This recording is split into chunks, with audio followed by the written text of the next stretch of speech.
Viešpat su jumis. Iš Šventosios Evangelijos pagal Joną. Pradžioje buvo žodis, tas žodis buvo pas Dievą ir žodis buvo Dievas. Jis pradžioje buvo pas Dievą, visa per jį atsirado ir be jo neatsirado nieko, kas tik yra atsiradę.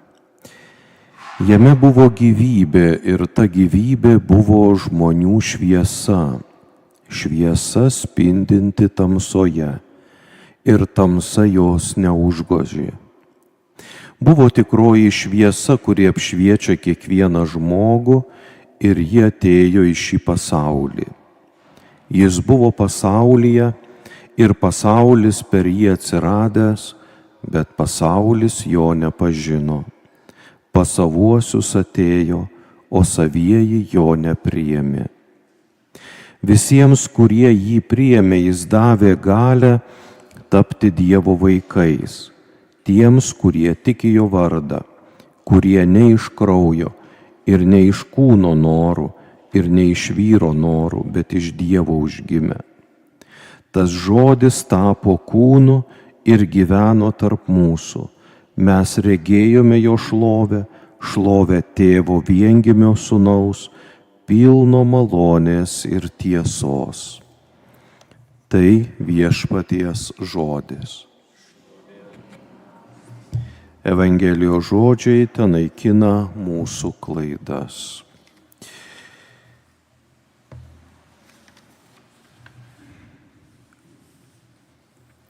Mėlyjeji, šiandien norėčiau jūsų dėmesį atkreipti ne į Evangelijos ištrauką, kurią skaitėme Kalėdų dieną ir kaip tik aš tą Evangelijos ištrauką Kalėdų dieną komentavau, taip vadinamas tas Jono prologas, bet šiandien norėčiau atkreipti dėmesį į pirmąjį skaitinį iš Senojo testamento, į taip vadinamos Siracido knygos. Ši knyga buvo ypač vertinama hebrajų tradicijoje, o taip pat ir pirmųjų krikščionių. Kas yra tas Ben Sirach? Arba kaip mes vadiname Siracidas. Iš tikrųjų tai yra išminties mokytojas, gyvenęs Jeruzalėje 2 amžiuje prieš Kristų. Šis mokytojas įsteigė Jeruzalėje mokyklą, kad ugdytų jaunimą Izraelio išmintimi. Ben Sirach buvo išminčius ir kai Biblija kalba apie išmintį, neturi omenyje erudicijos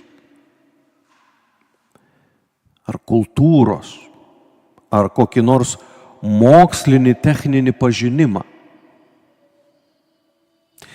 Išmintingas žmogus, anot Biblijos, yra tas, kuris yra pakelta galva, kuris geba gyvenime daryti teisingus pasirinkimus. Tu gali labai būti išsilavinęs, išsimokslinęs, bet daryti gyvenime neteisingus pasirinkimus. Todėl tarp išsimokslinimo ir išminties yra didelis skirtumas. Todėl ne tik Izraelyje, bet ir visuose artimuose rytuose niekas nebuvo svarbiau kaip išmintis. Tas, kuris žinojo, kaip pasielgti bet kokioje gyvenimiškoje situacijoje, pasielgti kaip tikras žmogus, tas ir buvo laikomas išmintingu žmogumi. Prisiminkime karaliaus Saliamono sapną, kuomet apsireiškęs jam Dievas klausė: Saliamonai, prašyk manęs, ko tik nori. Saliamonas neprašė nei turtų, nei pergalės prieš neprietelius. Jisai neprašė nei sėkmės ar pripažinimo, bet jis prašė vienintelio dalyko – išminties. Todėl išminties knygoje ir yra pateikta priežastis, kodėl Saliamonas nieko kito neprašė kaip tik išminties. Paklausykime, ką jisai sako. Ja vertinau labiau negu skeptrą ir sostą, o turtus palyginti su ja laikiau niekais. Nelyginau jos net su brangakmeniu, nes visas auksas prieš ją tėra tik žiupsnis smilčių, o sidabras prieš ją vien tik molis. Mylėjau ją labiau už sveikatą ir grožį, vertinau ją daugiau negu dienos šviesą, nes jos spindesys niekada negęsta. Drauge su ja atėjo man visa, kas gera, ir iš jos rankų nesuskaičiuojami turtai. Garbės, sveikata, turtai yra išdava gyvenimo, kuriam vadovauja išmintis. Kur rasti tą išmintį, kuri galėtų vadovauti mūsų gyvenimui? Norėdami rasti atsakymą, pirmiausia, turime save paklausti, ar iš vis mus domina išmintis? Ar mus domina išmintis, kuri vadovautų mūsų gyvenimui, kuri nurodytų mūsų gyvenimui tikslą? O gal pasitenkiname tik šio pasaulio realybę, atmesdami egzistencinius klausimus? Kas aš esu ir kokia mano misija žemėje? Ir vis dėlto, jeigu nuspręsime ieškoti išminties, kur galime ją rasti?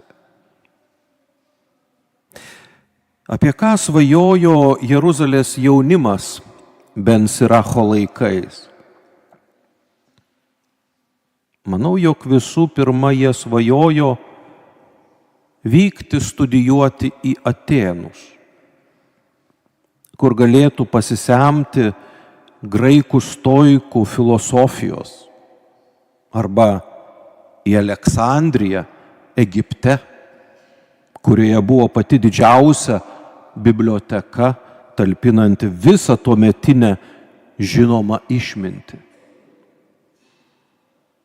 Siracidas niekados nemenkino išminties, kuri kilo iš pagoniško pasaulio. Tačiau norėjo, kad jo mokiniai suprastų išmintį, kuri kyla iš jo tautos ir kurią išrinktoji tauta gavo iš Dievo. Tai jam buvo svarbiausia. Žmonės ieško išminties, bet jei jie atranda išmintį, kuri ateina iš Dievo, tai kokia išmintimi jie turėtų vadovautis, remtis? Kada Dievas dovanojo šią išmintį? Be abejo, kurdamas pasaulį, nes viskas buvo padaryta remiantis išmintimi. Pradžios knygoje skaitome, kaip Dievas sukūręs pasaulį pažvelgė ir pamatė, kad viskas buvo gražu. Jis sukūrė labai gražius namus savo vaikams. Nuo dabar vaikai turi žvelgti tai, kas yra Dievo sukurta, ir semtis iš jo kūrybos išminties. Bet jei žmogus yra netikintis, kas tada? Tada jį nedomins išmintis. Jis neieškos plano, kurį turėjo kūrėjas, kūrinyje jam nieko nesakys apie Dievą. Nekalbės apie Dievo meilę. Jis tiesiog bandys egzistuoti, bandys vartoti ir viskas. Nes viskas pasibaigia. Tas, kas atranda Dievo planą pasaulio atžvilgiu, atranda jo išmintį, kuri ir įgalino sukurti tokį nuostabų pasaulį. Siksto koplyčioje, kam yra tekę būti Vatikane, galime matyti freską, kurioje vaizduojamas Dievas kuriantis vyrą. Ir, ta garsi freska, kur yra dažnai naudojama ir pasaulietiniuose įvairiuose leidiniuose, jūs turbūt esate matę, Dievas yra ištiesęs taip pirštą, bet kita ranka jis yra apsikabinęs jauną merginą. O toji mergina ir simbolizuoja išmintį. Dievas kuria pasaulį apsikabinęs išmintį. Kas nori suprasti Dievo išmintį, nėra sunku tai padaryti. Svarbu tik turėti atmerktas akis. Štai Jobo knygos 12 skyriuje skaitome: bet paklausk gyvulių, jie tave pamokys, ir padangių paukščių, jie pasakys. Paklausk žemės augalų, jie tave paprotins, ir jūros žuvų, jos tau paaiškins. Kas iš jų visų nežino, kad Viešpaties ranka tai padarė. Hebrajiškai išmintis chochma, graikiškai sofija, itališkai sapienza. Visom šiom kalbom išmintis yra moteriškos giminės. Ji yra pristatoma kaip moteris, kuri žino, kad yra graži. Ji nori patraukti visų dėmesį. Nori būti apkabinta kaip sužadėtinė, kad padarytų laimingų tą, kuris ją apkabina, ir visus jo namus. Dabar galėsime geriau suprasti pirmojo skaitinio turinio prasmę. Išminti pati gieda savo šlovės giesmę ir savimi didžiuojasi savo tautoje, aukščiausiojo bendrijoje atveria burną ir didžiuojasi jo galybių artume.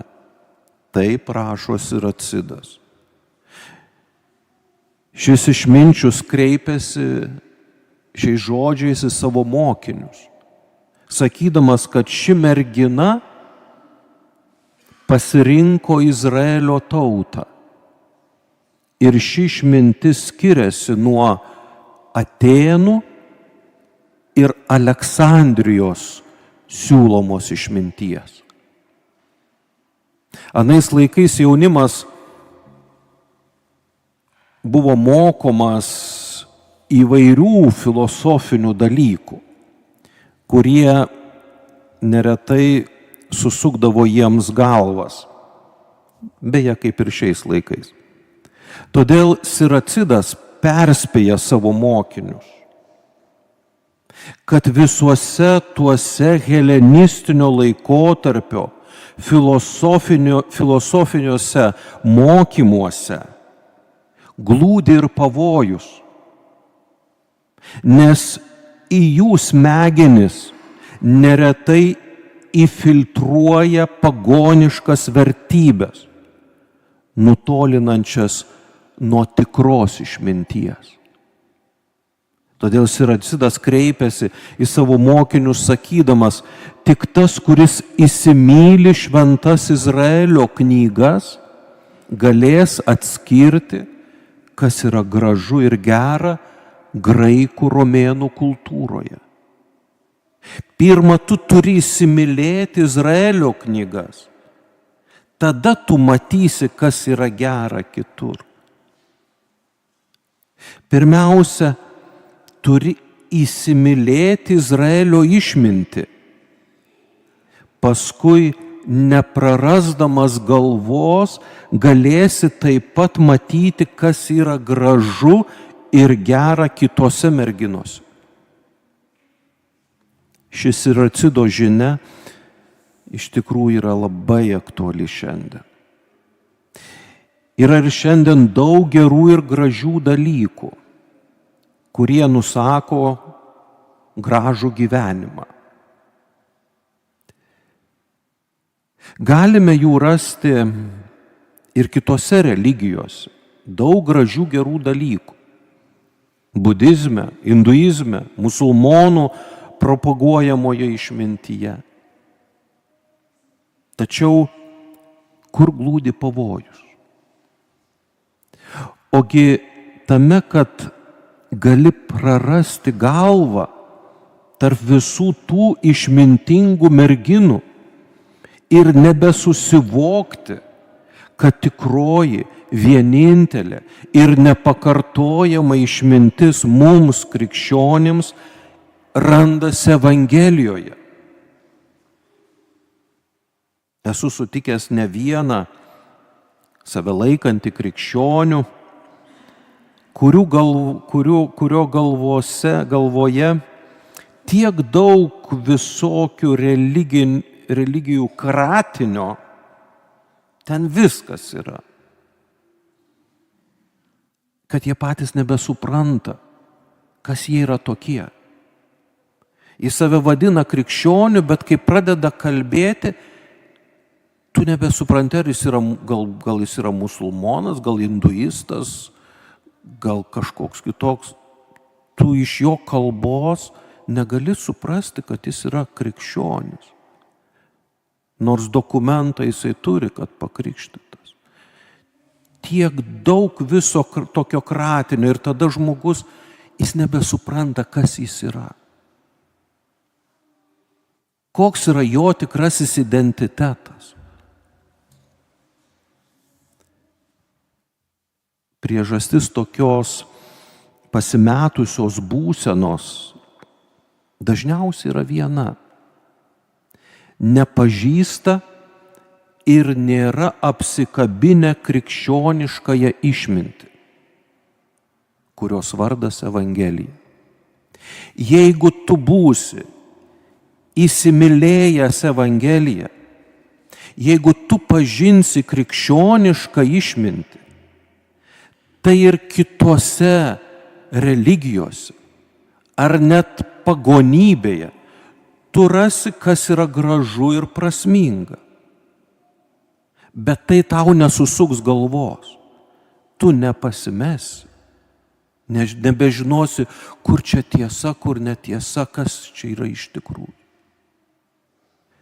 Tada visatos kūrėjas davė man savo įsakymą ir mano kūrėjas parinko vietą mano padangtai tardamas, Jokūbe, turi statytis buveinę Izraelyje, turi turėti savo paveldą.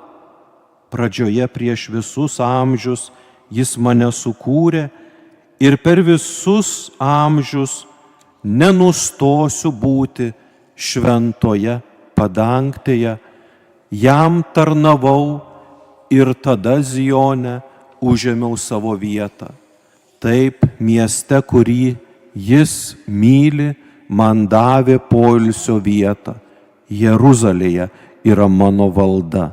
Įleidau šaknis garbingoje tautoje.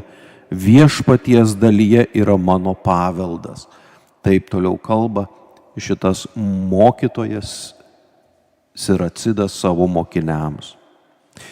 Taigi ši puiki mergina, kuri yra išmintis, dabar sako, už ko ji yra ištekėjusi. Dievas davė išmintį visoms tautoms, tačiau tik Izraelis suprato, kokia ji yra graži ir ją vedė. Išmintis save identifikuoja kaip Tora. Dievo žodis, kurį jis skyrė savo tautai. Tora kyla iš hebrajų kalbos žodžio jera ir reiškia nuorodą, teisingą gyvenimo kryptį, kuri tave veda į tikslą, savirealizaciją. Kitas žodis yra chata ir reiškia nuodėmę.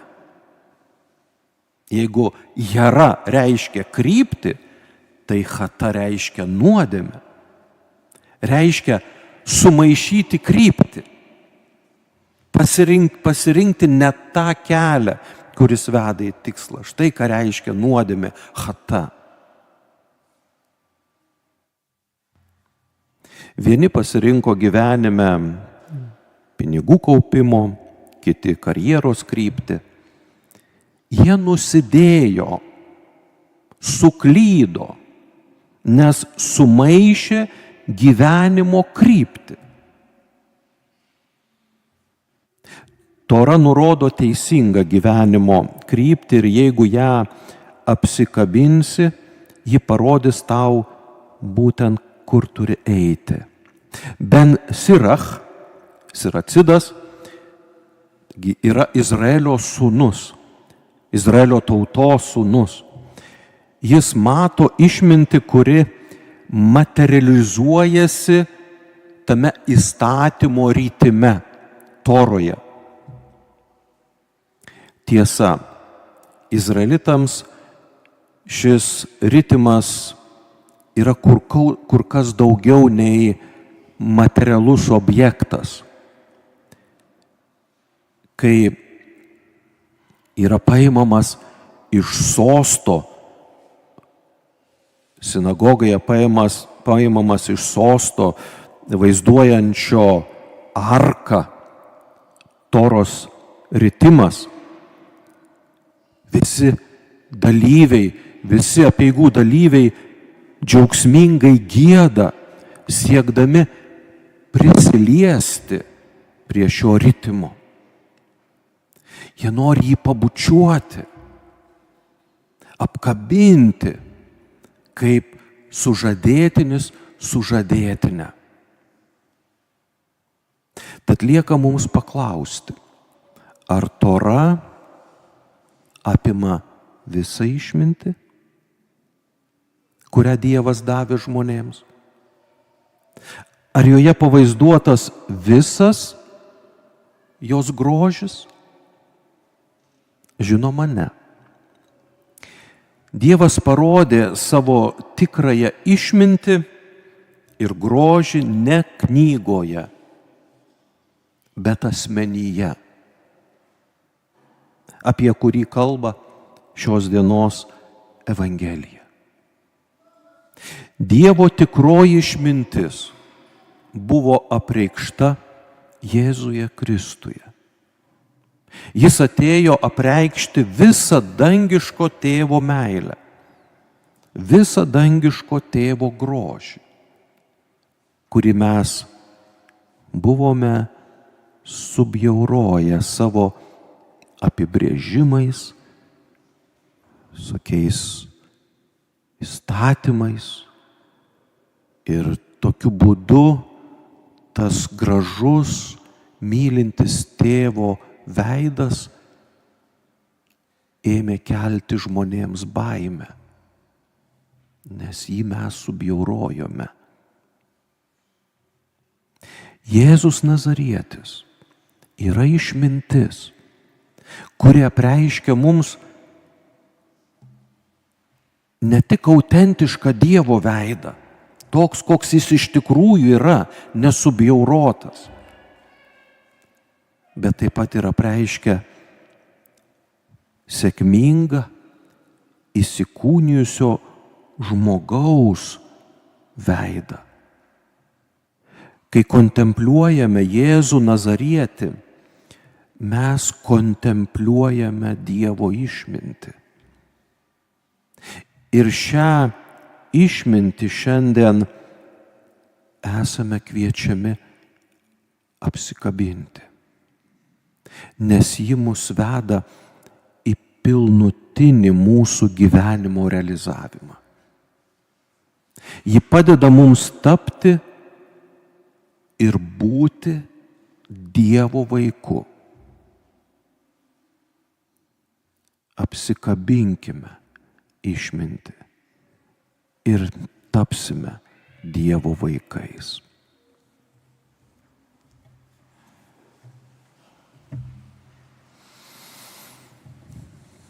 Išpažinkime savo tikėjimą.